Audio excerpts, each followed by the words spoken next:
And I see it way too often when I go to these amateur shows, sometimes even pro shows. You'll see a guy posing and you're like, it makes you cringe almost. Like you're just like, damn, like this guy's got a good body, but he's not showing it well.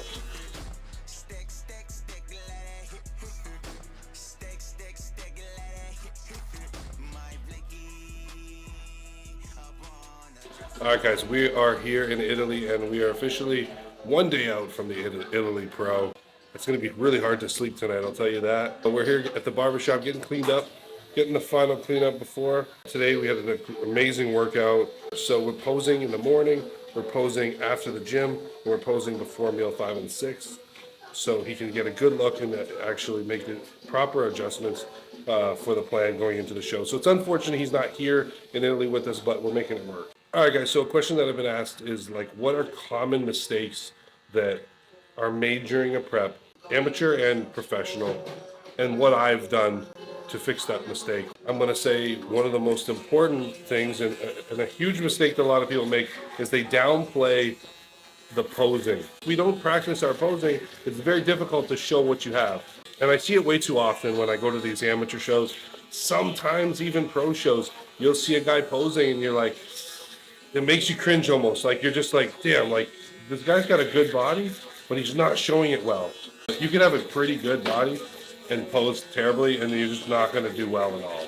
You should pose all year round a little bit here and there, but what I can suggest to you is that 8 weeks out, 12 to 8 weeks out, start at least in your morning fasted cardio. After your morning fasted cardio, do at least 15 minutes of posing. So that would be 3 rounds of posing, hitting the mandatory poses and your quarter turns 3 times. Hold them.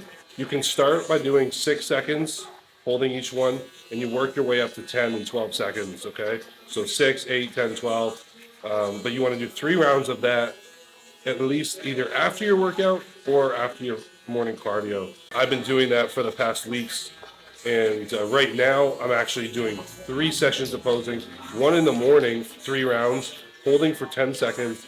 After the gym, 3 rounds, holding for 10 seconds, and then between meals 5 and 6, 3 rounds, holding for 10 seconds. So it's working. By the time I get to the stage, guys, they're going to call out these call outs, these quarter turns, and I'm just going to walk up there and just hit them like it's nothing.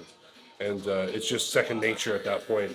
And when they call out, let's do another round and another round, I'll be ready for it. I'll be conditioned for it. You'll see that, the competitors start to sweat if they're not conditioned for posing, because posing is just as hard as working out. And we put all of our time in the nutrition, in the training. One common mistake that you should fix would be that one. Another common mistake that I see far, far, far too often, and this is pros and amateurs as well, guys. When you pick a coach, you want to make sure that you work well with that coach.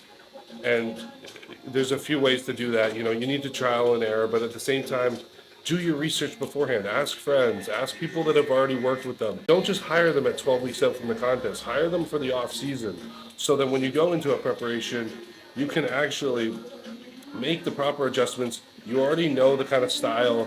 You already chime with the person. They already see how your body's responding to certain foods in different ways. Make sure you're just following just the coach that you have hired. This coach you've been working with for, say it could be a year or something, and then you did a whole off season, and you're going into the contest prep, and all of a sudden, shit gets hard because you got to suffer, and it's new to you. Maybe if you're an amateur, that suffering and everything is super new. When you start to suffer like that, they actually go elsewhere to ask for advice. Like, should I be suffering? Complaining to other people, like, I'm not eating enough. Should I be taking this with this?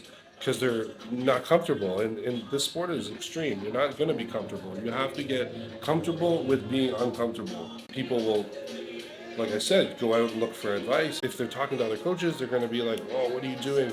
You should be eating more. Like, why are you not eating? And then they poach them at 3 to 4 weeks out, and it's just a recipe for disaster, because the person you've been working with for a year has a plan, and there's a reason why they're making you suffer in this moment. I'm sure that they're going to have you suffer now and later fill you out or whatever. There's a plan.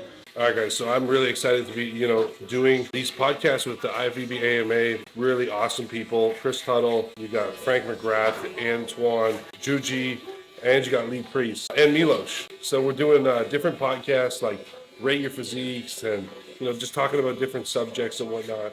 And I'm really excited to continue to bring you guys content and ask any questions that you may have. So, you know, IFBB AMA is Ask Me Anything. So make sure you guys head on over to the website. The link will be in the description below, and ask me anything, guys. I would love to answer it. And let's keep this rolling. Lots more content to come.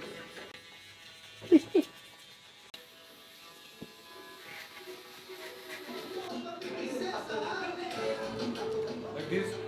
Perfect. Oh, that's yeah, perfect. that's great. I can work with that.